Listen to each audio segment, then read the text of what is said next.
मौलाना फजल रहमान का video clip रखूंगा, फिर उसके बाद आपके देवबंद के जय्यद उलमा उसका भी वीडियो क्लिप रखूंगा। ये दो वीडियो क्लिप सुनना, फिर उसके बाद जो इल्ज़ाम तहरीक लबैक लगाती है आप लोगों के ऊपर, फिर इन दोनों का मवाजना करना कि क्या तहरीक लबैक वाले गलत हैं, क्या वो इल्ज़ाम जो लगा रहे हैं वो झूठ बोल रहे हैं। तो लिहाजा इस मिशन को ख़राब नहीं करना चाहिए, बस दलील से बात होनी चाहिए, इखलाक से गिरी हुई हरकत नहीं होनी चाहिए और इस हद तक नहीं जाना चाहिए कि आपको कुछ फ़ायदा हो या ना हो, आपके मुखालफिन उससे खूब फ़ायदा उठाएँ। इस हद बिस्मिल्लाहिर्रहमानिर्रहीम। अस्सलाम वालेकुम नाजरीन, मैं कल से देख रहा हूँ कि ट्विटर के ऊपर मौलाना फजल रहमान के सपोर्टर और तहरीक लबैक यानी हाफिज साद रिजवी साहब की जो सपोर्टर हैं वो आमने सामने हैं। सियासत के ऊपर बहस शुरू हुई और ये बहस इतनी आगे चली गई कि रेड लाइन क्रॉस हो गई। रेड लाइन से मुराद के इखलाक से गिरी हुई अल्फाज इस्तेमाल हो रहे हैं और सियासत से शुरू होते हुए यानी कि मसलक, फिर मसलक से आगे अकाबरीन तक पहुंच गई। बात करना इसलिए नाजरीन ज़रूरी है कि सोशल मीडिया का जो प्लेटफार्म ट्विटर है ये सबसे ज़्यादा अहमियत रखता है। अगर हम ये समझते हैं कि कोई दलील के तौर पर अगर किसी प्लेटफार्म को इस्तेमाल किया जाता है सोशल मीडिया को, तो वो ट्विटर है। इसलिए ट्विटर के ऊपर जो बहस चलती है तो वो कोई इलाकाई तौर पर या ग्रुप तक या फ्रेंड तक नहीं रहती, ये ओवरऑल पूरी दुनिया में जो लिबरल लोग हैं, मजहबी लोग हैं, सब तक ये जाती है और यानी कि ट्विटर की जो खबर है उसको अहमियत दी जाती है। इसलिए इसके ऊपर वीडियो बनाना बहुत ज़रूरी है। नादरीन, तहरीक लबैक के कारकुन और मौलाना फजल रहमान के कारकुन आपस में बहस किस बात के ऊपर शुरू हुई मुझे ये मालूम नहीं है। इखलाक से गिरी हुई हरकत की शुरुआत किस तरफ से हुई इसका भी मुझे मालूम नहीं है, लेकिन दोनों तरफ से इस वक्त इंतहाई इखलाक से गिरी हुई अल्फाज इस्तेमाल हो रहे हैं जो गलत हैं। फिर अकाबरीन तक पहुंच गए, अकाबरीन के नाम लेके उनकी किताबों के स्क्रीनशॉट, उनके फतावा के स्क्रीनशॉट एक दूसरे को दिखा के एक दूसरे के ऊपर बर्तरी हासिल करने की कोशिश की जा रही है। बात करना इसलिए ज़रूरी है कि एक गलती किसकी है, शुरुआत किसकी हुई, किसकी तरफ से हुई, लेकिन फ़ायदा किसको पहुंच रहा है और नुकसान किसको हो रहा है, इसके ऊपर नाज़रीन बात करना इंतहाई ज़रूरी है। मेरी आप लोगों से गुजारिश है कि चाहे आप तहरीक लबैक को मानने वाले हैं, चाहे आप मौलाना फजल रहमान के चाहने वाले हैं, या आपका मसलक बरेलवियत से तल्लक है या देवबंदियत से तल्लक है, क्योंकि कई ऐसे लोग हैं ना कि उनका तहरीक लबैक से तल्लक नहीं है लेकिन वो बरेलवियत के ऊपर उनको फ़ख्र है, और किसी लोगों का मौलाना फजल रहमान को वो गाली निकालते हैं लेकिन हैं देवबंदी। तो यहाँ बात सियासत से आगे निकल के मसलक तक पहुँच गई। तो इसलिए मेरी गुजारिश है कि आपका किसी भी सियासी जमात से तल्लक है, लेकिन अगर आप बरेलवियत के ऊपर और देवबंदियत के ऊपर यकीन रखते हैं तो फिर ये वीडियो आप लोगों के लिए सुनना बहुत ज़रूरी है। नादरीन, सबसे पहले मैं मुखातिब हूँ तहरीक लबैक के कारकुनों को। सबसे पहले मेरे कुछ चंद सवाल हैं, कुछ कड़वी बातें हैं जो मैं तहरीक लबैक के कारकुनों के सामने करूँगा। फिर उसके बाद जो देवबंदी हजरात हैं उनके ऊपर मेरे चंद एक सवाल आते हैं। फिर कड़े यानी कि कड़वी बातें हैं जो देवबंद के लोग हैं, मौलाना फजल रहमान के मानने वाले हैं, उनके सामने भी रखूंगा। और फिर बाद में मैं आप लोगों को अपना मौक़िफ़ भी बताऊंगा कि मेरा ज़ाती मौक़िफ़ देवबंदी या मौलाना फजल रहमान के मुतल्लिक़ क्या है। फिर पूरी वीडियो आप सुनोगे, आपको मालूम पड़ जाएगा कि इनमें गलती किस की है और उनकी गलती से फ़ायदा कौन उठा रहा है। नाज़रीन, सबसे पहले जो तहरीक लबैक के कारकुन हैं उनका एतराज़ तहरीक लबैक का, इसलिए मैं नाम ले रहा हूँ, बरेलवियत का बाद में लूँगा क्योंकि बात शुरू तहरीक लबैक के और JUI के कारकुनों से हुई, फिर बाद में मसले के भी ऊपर चली गई। तहरीक लबैक के कारकुनों का सबसे बड़ा एतराज़ मौलाना फजल रहमान के ऊपर ये है कि ये ज़ातियात की, मफाद की या यानी कि अपने कुर्सी के लिए सियासत करता है, इसका इस्लाम के साथ कोई ताल्लुक़ नहीं है।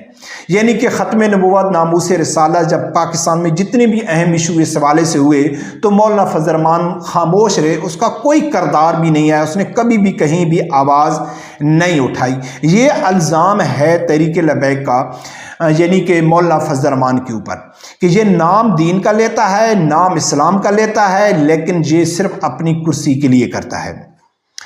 सबसे पहला मेरा सवाल है बरेलवी अकीदे से तल्लक रखने वाले यानी जो तहरीक लबैक के लोग हैं उनसे कि कितने बरेलवी अकीदे से तल्लक रखने वाले बड़े बड़े जय्यद उलमा हैं कि वो भी खामोश रहे ख़त्म नबूवत के हवाले से।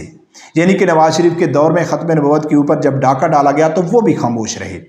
बड़े बड़े पीर हैं, बड़े बड़े गद्दी नशीन हैं, वो भी खामोश रहे।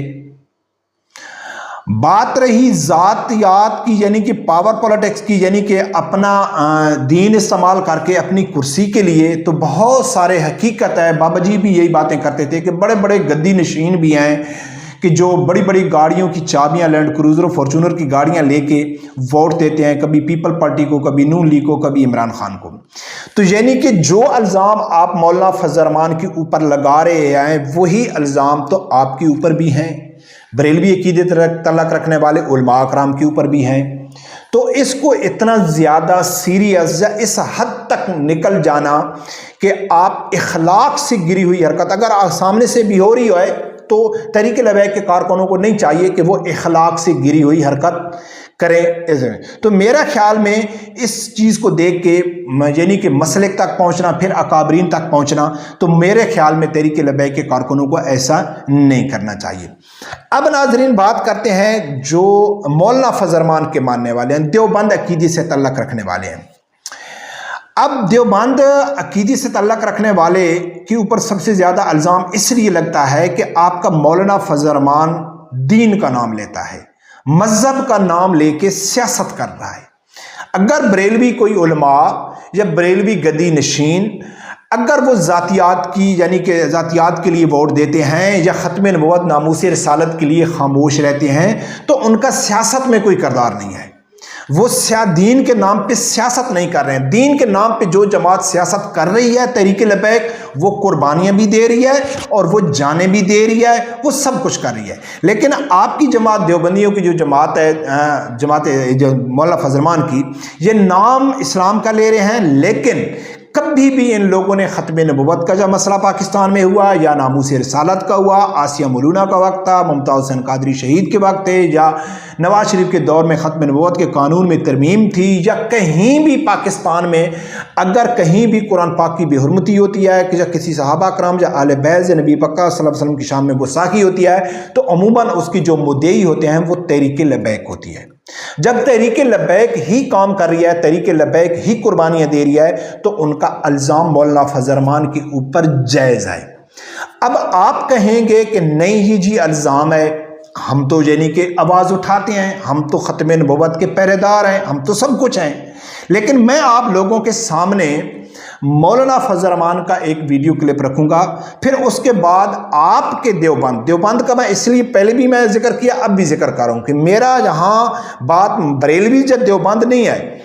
मैं इसलिए जिक्र कर रहा हूं कि ये सियासत से शुरू होकर मसलक तक पहुंच गई, फिर मसलक से अकाबरीन तक पहुंच गई, इसलिए मैं देवबंद का नाम ले रहा हूं। तो मैं आप लोगों के सामने मौलाना फजल रहमान का वीडियो क्लिप रखूंगा, फिर उसके बाद आपके देवबंद के जय्यद उलमा उसका भी वीडियो क्लिप रखूंगा। ये दो वीडियो क्लिप सुनना, फिर उसके बाद जो इल्ज़ाम तहरीक लबैक लगाती है आप लोगों के ऊपर, फिर इन दोनों का मवाजना करना कि क्या तहरीक लबैक वाले गलत हैं, क्या वो इल्ज़ाम जो लगा रहे हैं वो झूठ बोल रहे हैं या वो सियासत कर रहे हैं, फिर आप लोगों के सामने वाज़ेह हो जाएगा। नाज़रीन, सबसे पहले आप इल्ज़ाम क्या है मैं दोहरा देता हूँ। तहरीक लबैक कहती है कि ये अपनी ज़ात के लिए सियासत कर रहा है, ख़त्म नबूवत नामूस रिसालत या दीनी मामलात में फजल रहमान की कोई दिलचस्पी नहीं है, ये सिर्फ दीन का नाम इस्तेमाल करता है। ये इल्ज़ाम है तहरीक लबैक का। अब सुनो कि मौलाना फजल रहमान क्या कहता है। इस तरह 10 किस्म का इल्ज़ाम तो किसी पे लगाने के लिए तैयार नहीं हूँ, लेकिन इतना ज़रूर है कि पहले जो हमारे तस्वुरात थे और जिस विजन को हम जानते थे, मियां साहब की हुकूमत में बहरहाल हम पर ये बात वाज़ेह हुई कि रास्ता बदला हुआ नजर आ रहा था। जी, बनाने की जिम्मेदारी इस हद तक जिम्मेदारी जरूर है उनके ऊपर। क्यों हुई, इनके अंदर ये बात क्यों आई, मैं ये तो नहीं कहूँगा कि बुरी नीयत से हुई, लेकिन खता जरूर हुई है उनसे। तो इस खताकार हुकूमत के साथ आप बैठे क्यों हैं? आगे चले ना, आगे कैसे चला? आप खताकार हुकूमत भी और आप। नाजरीन, मौलाना फजल रहमान के ऊपर सवाल किया सलीम साफ़ी ने। सबसे पहला इल्ज़ाम तहरीक लबैक का कि ये ख़त्म नबूवत के वक्त ये खामोश थे। यही सवाल किया सलीम साफ़ी ने मौलाना फजल रहमान के ऊपर कि भाई देखो, जब नवाज शरीफ के दौर में ये कानून तरमीम हुआ, कादियानी के लिए रास्ता किसने खोला? तो इसने कहा है नून लीग ने खोला, नवाज शरीफ ने खोला। फिर सलीम साफ़ी ने कहा है कि आप उनके साथ क्यों बैठे रहे? तो فضل الرحمان ہنسے اور کہتے جاؤ نا آگے جانے دو نا، یعنی اس سوال کا جواب وہ نہیں دینا چاہتے، ہنسے، شرمندہ ہو گئے۔ یہی الزام تو تحریک لبیک لگاتی ہے، اور ختم نبوت کے وقت مولانا فضل الرحمان ساتھ میں تھے نون لیگ کے، تو کیا یہاں تحریک لبیک والے غلط ہیں؟ اب دوسرا کلپ میں آپ لوگوں کے سامنے رکھتا ہوں طاہر اشرفی کا، وہ کیا کہتا ہے یہ بھی سنو۔ ختم نبوت کی چوکیداری چھوٹا کام نہیں ہے، اس کو چھوٹا کام نہ سمجھو۔ ختم نبوت کی چوکیداروں کے پہلے سپہ سالار سیدنا ابوبکر صدیق ہیں، اور یہ کام اللہ لیتا بھی ایسے نہیں ہے۔ وہ سید انور شاہ کشمیری رحمت اللہ علیہ نے فرمایا جس کی کمر پہ ہاتھ آ جائے ختم نبوت کا کام وہی کرتا ہے۔ آپ نے دیکھا نہیں یہ پچھلے دور حکومت میں ہم سارے مصلحتوں کا شکار ہو گئے جب قانون سازی ہوئی قادیانیوں کے حق میں، چپ تھے، وہ ایک 100 اختلاف صحیح، لیکن ویل چیئر پہ بیٹھا شخص آیا اور اس نے سب کچھ ہلا دیا۔ 8 نوجوانوں نے یہاں اسی روڈ کے اوپر اپنے ماتھوں پہ گولیاں کھا کے یہ بتا دیا کہ پاکستان میں عقیدہ ہے ختم نبوت اور ناموس رسالت کو کوئی چیلنج نہیں کر سکتا، ہم اس کے چوکیدار ہیں، ہم اس کے وفادار ہیں۔ ناظرین، مولانا طاہر اشرفی یہی دیوبند عقیدے سے تعلق رکھنے والا ہے، نامی گرامی ہے، بڑا آدمی ہے، اہمیت دی جاتی ہے اس کے بیان کو۔ یہ کیا کہہ رہا ہے کہ جب ختم نبوت کے قانون کے اوپر ڈاکہ ڈالا جا رہا تھا تو سب ہم مصلحت کا شکار تھے، سب مصلحت کا شکار تھے۔ ایک ویل چیئر پہ آدمی اٹھا اور اس نے ثابت کر دیا کہ خبردار پاکستان میں کسی کی جرت ہی نہیں ہے کوئی ختم نبوت کے۔ یہ کون کہہ رہا ہے؟ یہ کوئی بریلوی نہیں کہہ رہا ہے، یہ کوئی خادم حسین رضوی کا کوئی کزن نہیں کہہ رہا ہے، یہ تحریک لبیک والوں کا رشتہ دار نہیں ہے، آپ ہی لوگوں کے مسلک کا، آپ ہی لوگوں کا جید علماء، ٹھیک ہے نا، وہ بھی گواہی دے رہا ہے۔ مولانا فضل الرحمان نے خود بھی کہا تھا، وہ بھی گواہی دے رہا ہے۔ اب ناظرین، اگر تحریک لبیک والے کہتے ہیں کہ بھائی دیکھو ختم نبوت کے پیرادار ہم ہیں، تو وہ بالکل ٹھیک کہتے ہیں۔ دفاع کرنے والے ہم ہیں، وہ بھی ٹھیک کہتے ہیں، ٹھیک ہے۔ قربانیاں دینے والے ہم ہیں، وہ بھی ٹھیک کہتے ہیں۔ اسلام کے لیے ہم کوشش کر رہے ہیں، وہ بھی ٹھیک کہتے ہیں۔ تو یہ تو یعنی کہ اپنے لوگ ثابت کریں۔ لہٰذا ناظرین، میں ذاتی طور پر اگر آپ میری پوچھیں کہ میں ذاتی طور پر دیوبندی کے اوپر تو میں بات نہیں کرتا ہوں، بھئی مولانا فضل الرحمان کے بارے میں میری ذاتی کیا رائے ہے؟ ناظرین، کئی ویڈیو میں ذکر کر چکا ہوں کہ جہاں بات آ گئی مسلک کی تو بریلویت کے اوپر قربانی دینے سے دریغ نہیں کریں گے۔ میں کہتا ہوں کہ بریلوی عقیدے سے کوئی یعنی کہ دیوبندی بالکل ہم ان کو نہیں مانتے کہ وہ حق پہ ہیں، وہ ایک باطل عقیدے والے ہیں۔ لیکن اگر بات آ جائے لبرل، کفار، مسلم اور نان مسلم کے اوپر، تو میں بریلوی اور دیوبندی یا ان میں فرق نہیں سمجھتا ہوں۔ وہ اس لیے کہ میرا ایک ذاتی اپنا قول بنایا ہوا ہے کہ بہترین سے بہترین جو لبرل لیڈر ہے اس سے 1000 گنا بہتر، برا سے برا مذہبی لیڈر ہے۔